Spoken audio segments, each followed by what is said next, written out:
तीन धनात्मक पूर्णांक पी क्यू और आर इस प्रकार है कि पी और क्यू का महत्तम समापवर्त 15, क्यू और आर का महत्तम समापवर्त 10 और आर और पी का महत्तम समापवर्त 5। यदि पी प्लस क्यू का क्यू प्लस आर का योग यथासंभव न्यूनतम हो, न्यूनतम यहाँ पे लिखा है, तो P into Q into R का मान बताइए। देखो ये है पी, ये है क्यू, ये है आर। यहाँ पे कितना है 15, ये है 10 और ये है 5, मतलब तीनों में 5 तो कॉमन ही है।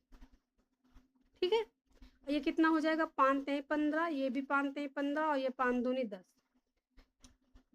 पी और क्यू का हो गया 15, यहाँ पे क्यू और आर का 10 दिया, आर का 10 अगर यहाँ से हम 2 मल्टीप्लाई करवा देंगे तो क्यू और आर का भी 10 हो गया है।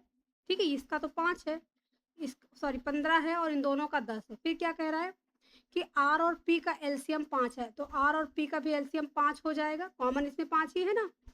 तो इस तरह से हमने सबसे छोटी सबसे न्यूनतम वैल्यू पुट कर दी है। ठीक है, लिखा है P plus Q plus R का न्यूनतम मान, यही एक न्यूनतम मान संभव है जो तीनों कंडीशन को सेटिस्फाई करता। तो कह रहा है कि P into Q into R क्या होगा 15 गुड़े यहाँ से कितना है 5 ते 15 दूना 30 और 5 दूनी 10, 15 तिया 4500। करेक्ट आंसर आ जाएगा ऑप्शन